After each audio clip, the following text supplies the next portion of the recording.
우리 인간들은 항상 무슨 일을 하든지 어디에 있든지 생각해야 될 것은 우리는 피조물이라는 사실입니다.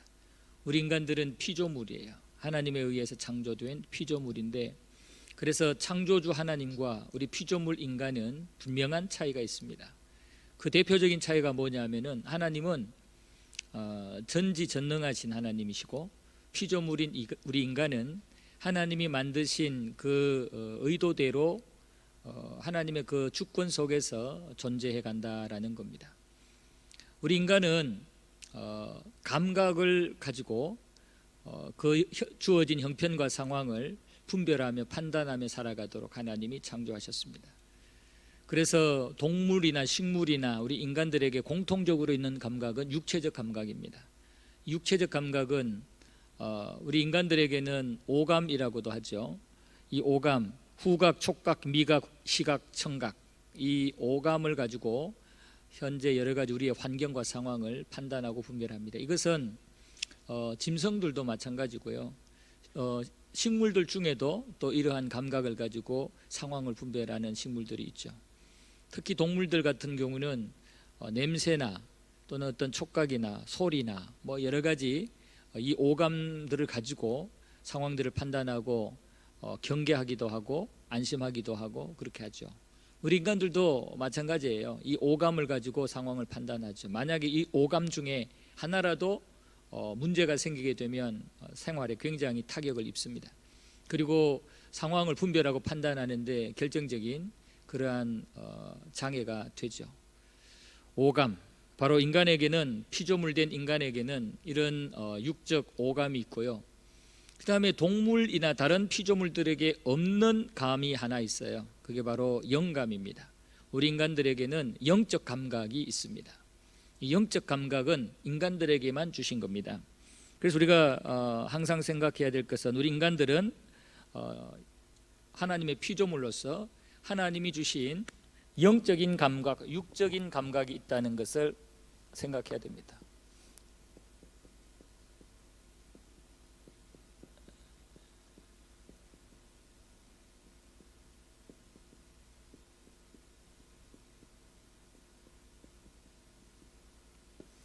영적인 감각과 육적인 감각이 우리 인간들에게 있다는 거예요. 우리가 육적 감각은 오감, 아까 말씀드린 것, 그 부분에 대해서 뭐 설명 구체적으로 다시 안 드려도 다 이해가 될 거예요. 실제로 날마다 느끼며 사니까요. 근데 중요한 거는 이 영적 감각이에요. 이 영적 감각이 우리에게 얼마나 예민하게 민감하게 작용하고 있느냐에 따라서 우리의 속사람, 이 영적 상태는 좌우됩니다. 이 육적 감각에 따라서 상황을 우리가 잘 판단하는 것처럼 영적 감각에 따라서 상황을 잘 분별할 수 있어요. 육적 감각의 오감 중에 하나가 문제가 생기면 착오를 일으키거나 사고가 날 가능성이 큽니다. 그러나 오감이 아주 확실하게 정상적으로 그 기능이 작동되면 그만큼 안전하고 사고의 가능성도 줍니다. 영적 감각도 마찬가지예요. 영적 감각이 아주 예민하고 건강해 있으면 영적으로 사고 날 가능성이 적습니다. 그러나 영적 감각이 둔하면 사고가 많이 나시는 겁니다. 육신의 감각이, 오감이 건강해야 안전한 것처럼 영적 감각이, 영적 분별력이 건강해야 우리의 영이 안전할 수가 있다라는 것입니다. 그래서 우리 그리스도인들은 항상 이 영적인 감각을 예민하게 가질 수 있도록 해야 되는데, 오늘 말씀의 내용과 연결해서 살펴보면 마음의 등불이 환하게 항상 밝혀져 있어야 됩니다. 이 영적 감각이 건강해지려면 이 마음의 등불, 마음의 이 등불이 밝게 비춰져 있어야 된다 그랬습니다. 그래서 우리 속에 이 마음의 등불이 빛이 환하게 항상 밝혀져 있으면 그만큼 영적 감각이 예민해지고 정확해집니다. 그러나 우리 마음에 이 빛이 어두워져 있으면은 그만큼 영적 감각이 둔해지고 변질되고 때로는 전혀 느끼지를 못할 수도 있어요. 그렇기 때문에 마음의 빛은 우리에게 영적인 감각에 직접적인 그러한 연결이 되는 중요한 요소다라고 생각을 할 수가 있습니다. 마태복음 5장 8절에 보면은 마음이 청결한 자는 복이 있나니 그들이 하나님을 볼 것이라 그랬습니다. 마음이 청결한 자, 이 마음이 청결한 자는 오늘 말씀과 연결시키면 마음의 등불이 밝은 자. 그래서 마음이 깨끗하고 등불이 밝아서 이 영적인 감각이 예민하고 민감한 자는 하나님을 느끼는 거예요. 잘 느끼는 거예요. 그래서 그것을 하나님을 본다 이렇게 표현을 한 거죠. 하나님의 말씀도 잘 깨닫게 되고 하나님의 임재도 잘 느끼게 되고 하나님의 뜻도 잘 분별하게 되는 거예요. 로마서 12장 2절 보면은 너희는 이 세대를 본받지 말고 마음을 새롭게 함으로 변화를 받아. 마음을 새롭게 함으로 변화를 받는다는 말은 어두웠던 마음을 밝혀서 죄로 인하여 어두워지고 정욕으로 인하여 어두워지고 사탄의 여러 가지 회방과 공격으로 인하여 어두워진 마음들을 새롭게 변화를 받아서, 이 말은 새롭게 해서 밝혀져서 마음이 밝아져서 그 다음에 어떻게 돼요? 하나님의 선하시고 기뻐하시고 온전하신 뜻을 분별해라. 그러니까 우리의 마음이 거룩하여지고 새로워지게 되면은 하나님의 뜻을 분별할 수 있는 그런 영적인 감각이 생긴다라는 거죠. 그렇기 때문에 우리는 항상 영적 감각을 예민하고 정확하게 살리기 위해서는 이 마음의 등불을 밝혀서 심령을 청결하게 하는, 깨끗하게 하는 그러한 삶을 살아야 됩니다. 이 내 속에 있는 저 마음의 등불, 이것은 하나님의 형상 또는 신앙, 양심 뭐 이런 것으로 우리가 생각할 수 있어요. 하나님의 형상, 신앙, 양심. 하나님께서는 우리 인간들에게, 다른 동물들에게 없는 특별한 창조 때 부여하신 특권이 있죠. 그게 바로 하나님 형상이잖아요. 다른 동식물들은 그냥 말씀으로 만들고 말씀으로 있으라 해서 끝냈어요. 말씀으로 끝냈지만 우리 인간들은 하나님이 흙으로 빚으시고 또 생기를 불어넣으시되 하나님의 형상을 따라 그렇게 지으셨어요. 그러니까 하나님의 형상을 따라 지었다는 말은 어떤 외형적인 이런 육체의 구조를 말하는 게 아니고 하나님과 소통할 수 있는 하나님의 그 완벽한 거룩한 성품 중에 일부 성품을 우리에게 공유하도록 주셨다는 거예요. 그래서 우리에게 하나님의 성품을 주셔가지고 그 하나님의 성품 때문에 하나님과 소통을 가능하게 만든, 이게 바로 하나님의 형상이에요. 그래서 우리 인간들에게는 하나님의 성품이, 하나님과 똑같은 능력 뭐 이런 게 아니고 하나님이 가지고 있는 성품과 이게 소통이 될 수 있는, 이 교통이 될 수 있는 그런 형상을 주셨어요. 그래서 다른 동식물들은 하나님과 소통이 안 되고 하나님의 뜻도 잘 몰라요. 그러나 우리는 하나님의 형상을 따라 지음받았기 때문에 하나님의 뜻을 잘 알 수 있어요. 그래서 이 땅의 모든 피조물들을 대표할 때 우리는 하나님의 뜻대로 이 피조물들을 다스리고 또 대표할 수가 있는 거예요. 다른 피조물들은 우리 인간들이 시키는 대로, 정복하여 다스리는 대로 그냥 끌려올 뿐이에요. 그러니까 하나님은 모든 피조물들을 끌고 다닐 인간들에게만 하나님의 뜻을 분별할 수 있는 이 형상을 주신 거예요. 그래서 피조물들의 대표인 인간들은 하나님의 뜻을 깨달을 수 있고 하나님과 소통할 수 있는 그러한 형상을 부어주셨어요. 근데 이 형상이 건강하게 잘 살아있으면 우리 마음의 등불이 환하게 밝혀져 있는 그런 상황이 되어서 하나님의 뜻을 잘 헤아릴 수 있지만, 그러나 이 하나님의 형상이 변질되거나 파괴되거나 왜곡되어 버리면 하나님을 제대로 찾을 수도 없고 하나님에 대하여 제대로 알 수도 없고 예배할 수도 없어요. 그런데 이 하나님의 형상은 인간이 하나님 앞에 범죄함으로 인해서 파괴되어 버렸어요. 그래서 범죄한 인간들은 마음의 빛이, 이 등불이 꺼져 버렸어요. 완전히 꺼져 버렸어요. 그래가지고 전혀 하나님의 뜻을 헤아릴 수가 없고 하나님을 볼 수도 없어요. 마음의 등불이 꺼졌으니까, 깜깜해져 버리니까 하나님에 대하여, 하나님의 말씀과 뜻에 대하여 전혀 분별이 안 되는 거예요. 이것을 인간의 완전 타락, 전적 부패라고 그래요. 우리 인간들은 이 하나님의 형상이 파괴됨으로, 죄로 인해서 완전히 파괴됨으로 우리 안에 영적인 등불이 완전히 꺼져서 하나님을 알 수도 없고 제대로 하나님께 예배도 안 해요. 그러다 보니까 타락한 일반 인간들은 하나님 인정 안 하잖아요. 하나님께 예배도 안 드리잖아요. 저들은 그냥 엉뚱하게 우상 숭배하고 이상한 자연의 어떤 현상들을 보면 그거 두려워서 섬기고, 또 이상한 구조를 가진 돌이나 나무나 뭐 이런 피조물들 보면 그것이 겁나가지고 그거 앞에서 절하고, 이건 다 마음이 깜깜하기 때문에 하나님이 안 보이니까 그런 이방 종교를 만들고 우상 숭배를 하는 거예요. 그러니까 지금 인간들이 만들어 놓은 역사상에 나오는 이 모든 종교나 이 우상 숭배 행위들, 이 샤머니즘적인 삶의 모든 모습은 모두 마음의 등불이 꺼져 있기 때문에 하나님의 형상이 파괴되어서 안 보여요. 하나님이 보이지도 않고 믿어지지도 않고 느껴지지도 않는 거예요. 그러던 우리에게 하나님의 형상 파괴시킨 이 죄의 문제를 해결시키는 방법을 하나님이 주셨죠. 바로 예수님이에요. 예수님이 이 땅에 오셔서 우리 하나님의 형상을 파괴시킨 죄 문제를 예수님이 대신 십자가에서 피 흘려 죽으심으로 그 죄값을 대신 치루어 주심으로 우리가 그 예수님 믿고 영접하면 하나님은 우리에게 죄값을 묻지 않아요. 죄값은 이미 예수님을 십자가에 매달아 죽임으로 물었어요. 그래서 그 예수님을 믿는 자는 우리의 죄를 다 예수님에게 전가시키고 우리는 죄 없다고 인정을 해주셔요. 예수 안에 있는 자는 죄 없다고 인정을 해주셔요. 그렇기 때문에 죄 없다고 인정받은 우리에게 하나님의 형상이 살아나는 거예요. 하나님의 형상이 살아나서 회복되어서 그리스도 예수 안에 있는 자는 새로운 피조물이 되는 거예요. 중생하는 거예요. 거듭나는 거예요. 새로운 피조물로 거듭나니까 하나님의 형상이 회복되었죠.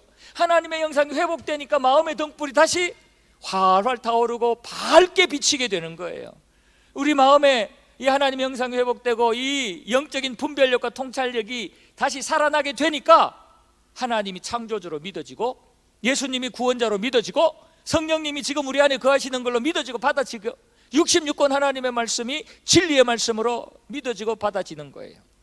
그래서 우리는 예수 안에서 이 하나님의 형상을 확실하게 회복해서 마음의 등불을 항상 활활 이렇게 타오르게 빛이 환하게 비치도록 해야 돼요. 그래서 우리 마음 안에 우리의 영 속에 우리의 삶 속에 어떤 구석진 곳에 숨어있는 죄도 이 마음의 등불이 환하게 비춤으로 보게 만들고 깨닫게 만들고 그것을 회개하게 되고 이 땅에 여러 가지 사단이 교묘하게 유혹을 해도 마음의 등불이 밝게 비춰주시면 그 사탄의 괴계와 그 교활한 방법들이 다 느껴지는 거예요. 분별되는 거예요. 그래서 그것에 우리가 속지 않게 된단 말이에요.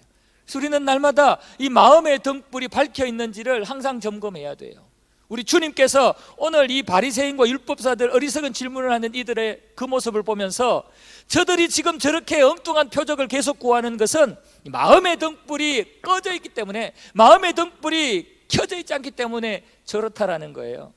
그래서 옛날에 니느웨 사람들이나 이 서바 여왕 같은 사람도 그 인간적인 솔로몬의 지혜를 보고 또는 요나의 회개 메시지를 듣고 회개하고 그 지혜를 보기 위해서 그 먼 곳을 달려오곤 했는데 전능하신 하나님이 인간의 몸을 가지고 오셔가지고 지금까지 수많은 기적들을 보이고 표적들을 보여도 그것으로 못 믿고 또 표적을 보여달라고 엉뚱한 소리 하는 거 보면 바로 이러한 자들은 이게 없다는 거예요. 이게. 영적 감각이 지금 둔해져 있다는 거예요. 마음이 깜깜해져서 지금 메시아를 보고도 깨닫지 못하고 메시아가 하는 표적을 보고도 그것을 인정하지 못하고 엉뚱한 표적을 자꾸 요구하는 것을 볼 때 그들은 마음에 있는 이 빛이 제대로 이렇게 비추지를 못하고 있기 때문에 분별을 못하고 있다는 경고를 하고 있는 겁니다. 저는 우리 연합교회 모든 성도 여러분들이 세상이 깜깜해지면 깜깜해질수록 마귀 사단의 공격이 아주 교활하고 강력해지면 질수록 우리 마음에 빛을 아주 강하게 밝게 비추어서 하나님께서 원하시는 것, 마귀 사단이 유혹하는 것을 정확히 분별해서 날마다 하나님이 원하는 거룩한 길을 달려가는 주님 가신 십자가의 길을 분별해서 달려가는 저와 여러분들이 되기를 주님의 이름으로 축복합니다. 아멘. 그래서 이 우리 속에 하나님의 형상으로 주시는 신앙 양심 또 하나님이 주시는 영적 분별력과 영감 이것이 예민해지고 강해지면은 그것으로 말미암아 우리의 전반적인 모든 생활이 전인격적인 모든 생활이 아주 하나님 보시기에 합격점을 받을 수 있는 그런 인정받는 삶을 살게 된다라는 것입니다.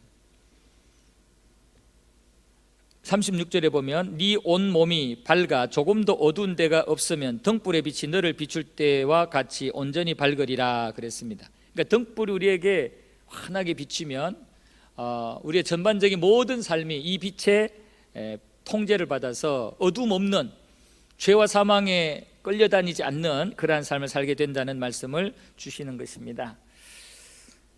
자, 그렇다면 이 마음의 빛, 저 등불, 이것은 무엇에 의해서 밝아지느냐? 결국 이 마음의 등불은 무엇에 의해서 밝아지느냐 하면은 예수 그리스도와 그의 복음에 의해서 밝아집니다. 예수님께서 누군지를 알고 예수님이 이 땅에서 행하신 일이 무엇인지를 정확히 알고 그것을 전인격적으로 우리가 받아들이고 날마다 고백하면서 그 예수님을 나의 주인으로 믿는 삶을 살게 되면 그것이 우리 마음에 확실한 밝은 생명의 등불이 되고 그 생명의 등불이 우리의 전인격적인 삶을 다스릴 수가 있다는 거예요. 그래서 우리는 날마다 순간순간 예수님이 누구냐, 예수님이 행하신 복음이 무엇이냐, 이것과 나와 관계가 어떤 것이냐, 이것을 항상 점검을 하고 확인할 수 있어야 돼요. 이거 굉장히 중요한 부분이에요. 마귀는 우리가 이건 바쁘게 만들고 세상에 관심을 갖게 만들어서 이것을 자꾸 잊어버리게 만들어요. 그래서 우리는 이것을 기억하느냐 있느냐, 이 싸움의 현장에 있어요. 그래서 이것을 기억하고 이 진리 속에 우리가 거하게 되면은 우리는 영적으로 굉장히 밝은 빛의 다스림을 받아서 이 죄와 사망으로부터도 멀어지지만 우리 안에 빛의 속성인 밝음과 기쁨과 즐거움과 이런 어떤 행복함을 누리게 돼요. 빛이 비치게 되면 어두움이 사라지죠. 이 어두움과 빛의 개념은 불행과 행복이고 영광과 저주고 뭐 이런 거잖아요. 그렇기 때문에 예수 그리스도가 또는 주님이 십자가에서 행하신 그 모든 복음의 모습이 우리에게 날마다 살아있으면, 날마다 우리 전인격을 지배하게 되면은 우리에게는 이 등불이 환하게 비추어서 밝은 것처럼 아주 활기찬 생명력이 생기고 환희와 기쁨이 가득하고 희망과 소망이 넘치는, 그래서 어떤 악조건 속에서도 그 밝은 빛의 인도함을 받아서 승리하는 삶을 살게 된다는 거예요. 그래서 여러분들 그 십자가 목걸이 하나쯤은 하고 다니시고 십자가 귀걸이 하나쯤은 하고 다니시고 반지도 하고 다니시면서 그것을 보면서 예수님 생각하시면 돼요. 그 십자가 보면서 예수님이 십자가에 사신 일 생각하면 돼요. 단순히 이게 비싸다, 여기에 뭐 다이아가 박혀있다 이런 게 아니라 그 십자가를 내 몸에 형태를, 예수님의 형태를 내 몸에 이렇게 차고 다니면서 예수님 생각하라는 거죠. 복음 생각하라는 거죠. 그런 모습으로 가지고 다니면 또 집에 또 보이는 곳에 십자가를 이렇게 걸어 놓는 거, 그것이 자체가 우상이 아니라 자체가 어떻게 우리를 지켜주는 그런 식으로 가지면 그거는 잘못된 모습이지만 그것을 보면서 순간순간 예수님 생각하는 거예요. 순간순간 예수님이 십자가에 사신 그 일을, 복음을 생각하는 거예요. 그렇다면 십자가가 우리 눈앞에 떨어지지 않게 하는 게 굉장히 중요해요. 저는 예배 마치고 나갈 때마다 우리 출입구에 십자가 벌겋게 이렇게 4개 다 그려놓은 거 있잖아요. 저거 보면서 뜨끔뜨끔해요. 순간순간. 우리는 날마다 어떤 식으로든 예수님을 잊지 않기 위해서, 예수님이 십자가상에서 행하신 이 복음을 잊지 않기 위해서 몸부림을 쳐야 돼. 이것만 잘 기억하면은 우리 심령 속에 등불이 환하게 밝혀져 있어서 하나님께서 기뻐하시고 원하시는 뜻을 잘 분별할 수가 있어요. 그래서 오늘 여기 말씀해 보면은 이 빛이 성하고 빛이 나쁘면 어떻게 될지에 대해서 말씀을 하고 있는데요. 이 빛을 눈으로 표현을 해서 이 눈이 또는 빛이 성하면 어떻고 이 눈 빛이 어두우면 어떻게 될지를 34절에서 말씀을 하는데, 내 눈이 성하면 온몸이 밝을 것이고 만일 나쁘면 네 몸도 어두우리라 라고 말씀을 하죠. 이 성하면이라는 말은 무슨 말이냐면은 이 쭈글쭈글함이 없다라는 그런 말이에요. 주름이 없다라는 그런 말이에요. 단순하다라는 말이에요. 그러니까 이중적이지 않다라는 말이에요. 그러니까 그냥 하나 그것이라는 말이죠. 평평한 그냥 단면이라는 말이에요. 막 쭈글쭈글해서 숨어 있는 뭐 그런 부분들, 감춰져 있는 그런 부분들이 없는 단순한, 이게 성하다라는 뜻의 단어의 의미예요. 다시 말하면 하나님과의 관계에서 단순하면, 하나님과의 관계에서 이중적이지 않는다면, 두 주인을 섬기지 않는다면, 하나님 앞에 감추는 것이 없다면 이게 성한 거예요. 하나님 보시기에 쟤는 나한테 100% 마음을 주지 않아, 나한테는 한 7, 80%만 주는 것 같이 하면서 20, 30%는 딴 데 가 있어. 이거는 성하지 않는 마음이에요. 성한 마음은 하나님께 그냥 내 모습을 다 보여주는 거예요. 단면을 다 보여주는 거예요. 하나님, 이게 답니다. 내 마음에 답니다. 나는 하나님밖에 없습니다. 보세요, 답니다. 이게 성한 거예요. 성한 거. 이것이 바로 밝은 빛이에요. 정상적인 빛이에요. 그러니까 우리가 이 땅에 살 때 하나님 외에 다른 것들을 의지하거나 그것들을 하나님 버금가는 것으로 중요하게 여기고 그게 막 질질 끌려다니거나, 이것은 성하지 않은 거예요. 우리는 성한 모습을 가지고, 성한 눈을 가지고 성한 빛의 비춤을 주면서 그렇게 우리의 모든 삶의 모습을 밝게 그렇게 비추며 살아가야 돼요. 나쁘다라는 말은 반대되는 그런 개념이죠. 눈이 한 곳에 시선을 주지 않고 여기 봤다 저기 봤다, 마음이 여기 갔다 저기 갔다 왔다 갔다 하는, 이것을 나쁘다라는 이런 단어의 의미입니다. 그러니까 하나님을 보다가 물질을 보다가, 하나님을 보다가 명예 권세를 보다가 마음이 왔다 갔다 하는 거, 이것이 나쁜 눈이라는 거예요. 그러니까 우리는 하나님 보시기에 성한, 정상적인, 오직 하나님만 바라보는, 하나님께 단순하게 다 드리는 그런 눈을 가지고 살아갈 때 밝은 눈을 가지고 있는, 밝은 빛을 가지고 있는 자라고 말할 수 있고, 반대로 왔다 갔다 양다리 걸치고 엘리야 시대에 이스라엘 백성들처럼 여호와와 바알 사이에서 왔다 갔다 했잖아요. 그때 엘리야가 하나님 앞에 제단을 쌓아놓고 그랬잖아요. 너희들 어느 때까지 머뭇머뭇하려느냐, 바알과 하나님 사이에서 언제까지 여기 붙었다 저기 붙었다 머뭇머뭇하려느냐, 확실하게 여호와의 편에 서라, 확실하게 여호와의 편에 서라 라고 말씀을 한 거거든요. 그러니까 그 당시에 이스라엘 백성들, 오늘 말씀을 빌리면 나쁜 눈의 상태를 가지고 있는 거예요. 나쁜 마음의 상태를 가지고 있는 거예요. 요 붙었다 저 붙었다. 그런 이들에게 엘리야가 성한 눈을 가지라는 거예요. 하나님께 와, 오직 하나님께만 붙어, 머뭇거리지 말고 하나님 편에 서라고 요구를 한 거죠. 요즘도 머뭇머뭇하는 사람들 많을 거예요. 우리도 순간순간 머뭇머뭇할 때가 많이 있을 거예요. 그럴 때마다 이제는 정신 똑바로 차리고, 내가 머뭇머뭇할 때가 아니지, 여호와의 편에 서야지, 창조주 여호와 편에 서야지 할 때 우리 마음에 눈이, 빛이 밝아지고 성한 눈이 된다는 것을 꼭 기억하시고요. 오늘 여기 말씀해 보면은 종교 지도자들이 등장을 해가지고 이들이 예수님에게 표적을 구해요. 표적을.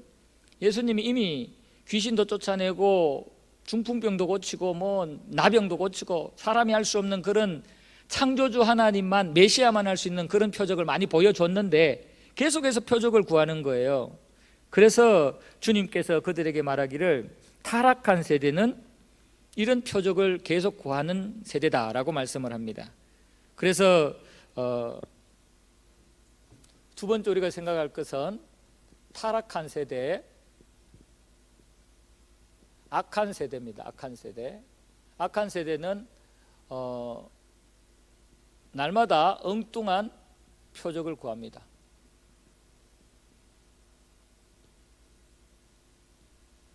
이 엉뚱한 표적이라는 말은 자기들이 원하는 거. 그래서 A라는 표적을 구했는데 그것을 보여줬어요. 그런데 그러면 됐다라고 만족하거나 인정하지 않고 또 표적을 또 요구하는, 그러니까 계속해서 이 사람들은 정말 표적을 보고 그것을 진리로 믿으려고 하는 마음으로 표적을 보여달라는 게 아니고, 이 예수님을 쓰러뜨리고 예수님을 망하게 만들려고 공격하기 위해서 표적을 요구하는 거기 때문에, 표적을 위한 표적을 구하는 게 아니라 예수님을 죽이려 근거를 찾는 표적을 구하기 때문에 하나를 보여주면 또 구하고 또 구하고 계속 표적을 구한단 말이에요. 지금까지 보여준 표적만 보아도 충분히 메시아로 인정할 수 있고 충분히 자기들이 궁금해하는 것들을 해결할 수 있는데도 인정을 안 하는 거예요. 그래서 악한 세대는, 타락한 세대는 엉뚱한 표적을, 자기들이 원하는 예수 죽일 명분을 쌓기 위한 엉뚱한 표적을 계속 구한다라는 거예요. 지금 이 시대가 그래요. 지금 이 시대가 자기들의 허물은 생각도 안 하면서 기독교를 핍박하고 예수를 핍박하고 예수를 전파하지 못하게 만들기 위해서 계속해서 엉뚱한 표적을 구하고 있어요. 기독교에게 계속 엉뚱한 요구를 계속하고 있습니다. 아마 주님 재림하실 때까지 아무리 우리가 저들이 원하는 것들을 다 들어줘도 또 요구하고 또 요구하고 또 요구하고 계속해서 우리를 공격하기 위해서 계속해서 또 다른 요구들을 하고 여러 가지 비난과 비판을 할 거예요. 주님 오실 때까지 이 타락한 세상은 하나님의 나라를 계속해서 공격합니다. 주님을 회방하고 공격하는 계속 표적을 요구할 겁니다. 주님이 그것을 말씀을 하는 거예요. 이 세대는 악한 세대다. 그래서 표적을 계속 구한다라고 말씀을 해요. 마태에서는 병행구절에서 악한 세대라고 하지 않고 음란한 세대다 이렇게 표현을 해요. 타락한 세대라고 하지 않고 마태복음에서는 음란한 세대라고 해요. 음란한 세대. 이 음란은 영적으로 음란과 육적으로 음란을 생각할 수 있어요. 영적인 음란은 하나님 외에 다른 신을 섬기는 게 영적 음란이죠. 육적 음란은 말 그대로 육신적으로 부부관계 이외의 모든 생각이나 행위들이 다 음란한 거예요. 영적인 육적인 모든 것들이 자행되는 음란한 시대다라고 말씀을 해요. 그러니까 하나님을 인정하지 않고 하나님을 유일한 신으로 인정하지 않고 자꾸 우상 숭배하고 엉뚱한 것들을 섬기려고 하는 세대다. 바로 이 세대가. 그런 의미로 마태는 음란한 세대라고 표현을 했어요. 그러다 보니까 하나님을 인정하지 않으려고 엉뚱한 요구를 계속한다는 거예요. 이 세대는 타락하고 악한 세대고 이 세대는 영적으로 육적으로 음란한 세대이기 때문에 하나님을 섬기지 않으려고 자꾸 엉뚱한 요구를, 표적을 구한다라고 얘기를 하는 거예요. 그러면서 하시는 말씀이 이들에게 줄 표적은 요나의 표적밖에 없다. 이렇게 계속해서 엉뚱한 표적을 구하는 이들에게 줄 표적은 요나의 표적밖에 없다 그래요. 요나의 표적. 이 요나의 표적은 요나가 고기 뱃속에 3일 동안 있다가 3일 뒤에 육지로 토해냄을 당한 그 사건을 얘기하는데, 이 요나의 표적은 결국은 예수님의 부활을 얘기하는 거죠. 예수님이 무덤 속에 3일 동안 장사되어 있다가 3일 만에 부활하셔서 살아나신 그 사건을 얘기하는 거예요. 그러니까 지금 이 엉뚱한 표적을 구하는 이들에게 마지막으로 줄 표적은 요나의 표적밖에 없다. 이 말은 예수님의 이 십자가에 죽으셨다가 부활하신 이 표적밖에 없다. 이게 마지막 표적이라는 거예요. 예수님의 십자가에 달려 죽으셨다가 부활하신 이 표적은 두 가지 면을 우리한테 말씀을 하는데, 하나는 구원이고 하나는 심판이에요. 이 예수님의 부활을 믿는 자는 구원을 받는, 그러나 예수님의 부활을 믿지 않고 또 다른 표적을 계속 구하면 심판을 당하는, 이것이 예수님의 부활의 모습인데, 이 부활 사건, 예수님의 부활 사건은 지금까지 예수님이 십자가에 달려 죽으시고 부활하시기 전까지는 많은 표적을 계속 보여줬잖아요. 물로 포도주도 만들고 바다를 잠잠하게도 만들고 귀신도 쫓아내고 죽은 자도 살리고 오병이어의 기적도 보이고 별의별 표적을 다 보여줬잖아요. 그럼에도 이들이 안 믿어. 또 요구하는 거예요. 또 다른 걸 계속 요구하는 거예요. 왜냐하면 음란한 세대고 타락한 세대니까 예수님을 안 믿으려고 하니까 계속 요구하는 거예요. 그럴 때 예수님이 그러면 마지막 표적인 내가 십자가에 달려 죽어서 장사된 지 3일 만에 부활하는 이것이 이제는 마지막이다. 더 없다. 이거 외에 더 다른 표적은 없다 이거예요. 이것이 이들에게는 마지막 표적이다. 그래서 이 표적을 믿으면 구원받고, 이 표적조차 안 믿고 또 다른 표적을 요구하면 이제는 심판이다 이거예요. 지금까지는 예수님이 이런저런 표적을 행한 것 못 믿어도 그 다음 기회를 주고 그 다음 기회를 주고 그 다음 기회를 줬어요. 그러나 이 예수님이 십자가에 달려 죽으시고 부활하신 이것 다음에는 기회가 없다. 이것 다음에는 다른 방법이 없다. 기회가 없다는 거예요. 그래서 이 타락하고 음란한 세대에게 마지막 보여줄 표적은 내가 십자가에 달려 죽었다가 부활하는 표적이다. 이렇게 말씀을 하시고 이들에게 마지막 경고를 하신 거예요. 여러분, 지금 인류에게 더 이상의 표적은 없어요. 더 이상 예수님을 구주로 믿게 만들 수 있는 여러 가지 다른 표적 없어요. 세상 사람들이 야, 예수님이 하나님이고 천국이 있고 그러면 이거 보여줘 저거 보여줘, 아무리 그래봐도 다른 표적 없어요. 예수님의 십자가에 죽으시고 부활하신 이 표적이 최고의 표적이고 유일한 우리에게 완벽한 이제 우리에게 구원을 줄 수 있는 표적인 거예요. 그렇기 때문에 우리는 세상 사람들에게 더 이상 휘둘릴 필요 없어요. 주님께서 계속해서 표적을 구하는 이들에게 너희들에게 줄 마지막 표적은 요나의 표적밖에 없다.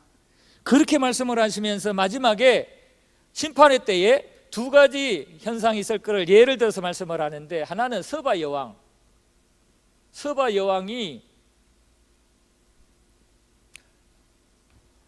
이들을 책망할 것이라는 거죠. 이들을 심판할 거라는 거죠. 그 다음에 니느웨 사람들이 이들을 심판할 것이다라는 거예요. 왜냐하면 이 서바 여왕은 솔로몬의 지혜, 당시의 인간의 지혜 중에 하나님이 최고의 지혜를 준 솔로몬의 지혜가 너무 뛰어났기 때문에 그 솔로몬의 지혜를 보기 위해서 그 먼 거리를 왔는데, 지금 예수님은 완벽한 지혜자인데 그 예수님이 보여주신 완벽한 지혜를 보고도 믿지 아니하고 또 다른 표적을 구하고 엉뚱한 소리를 해대는 너희들을 서바 여왕이 심판의 날에 너희들을 심판할 거다.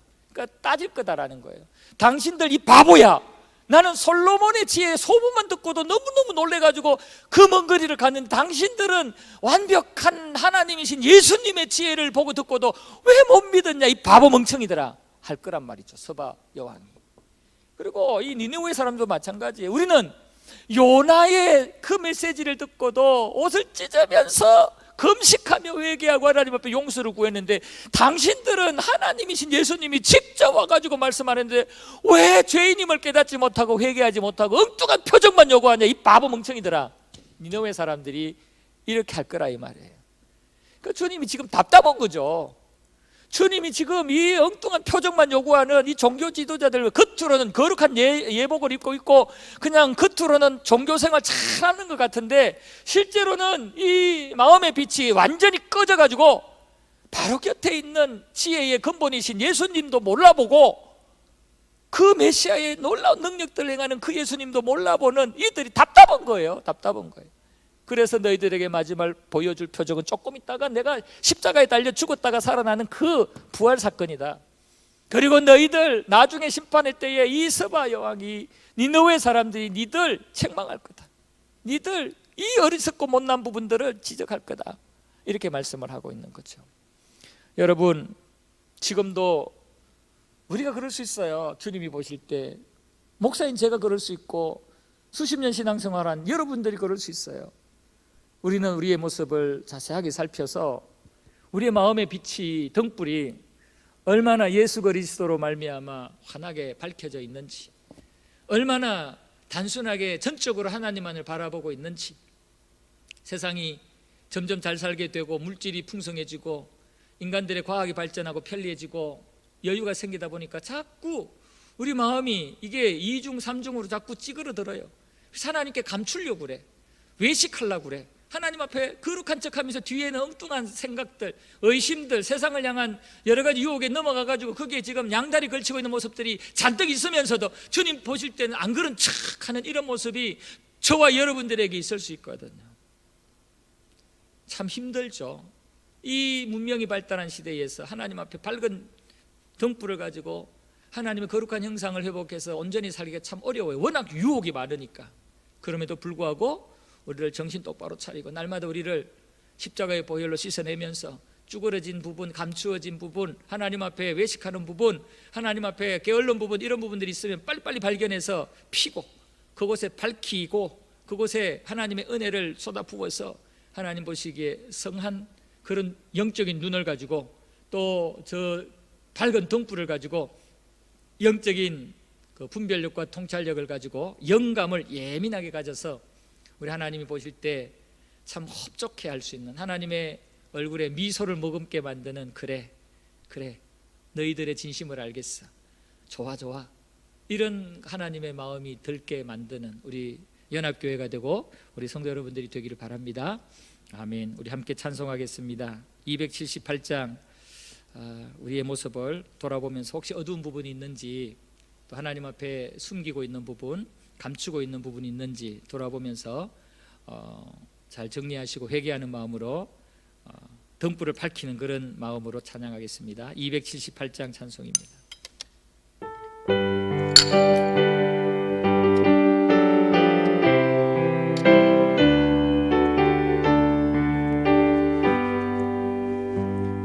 여러 해 동안 주 떠나 세상 연락을 즐기고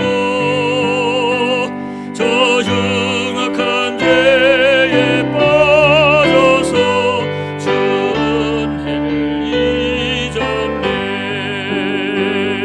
오 사랑의 예수님,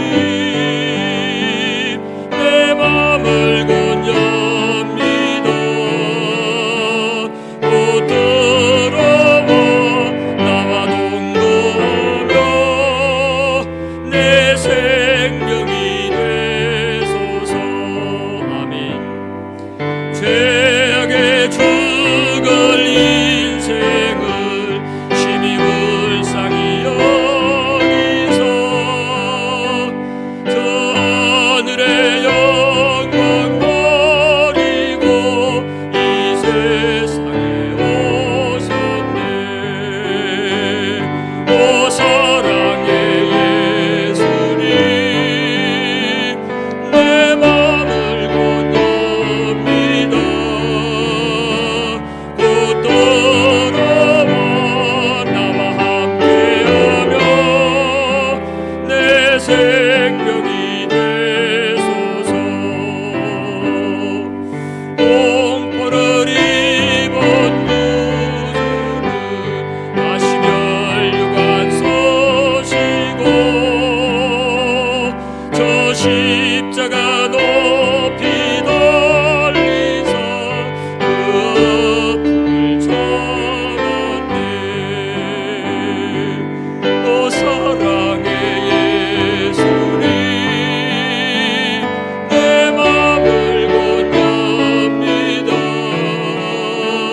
곧 들어와 나와 내 생명이 되소서. 미련한 우리 인생은 주의 공로를 모르고 그 쓸쓸한 사막 가운데 내려매고 다녔네. 오 사랑의 예수님, 내 맘을 건너옵니다. 곧 들어와 나와 함께하며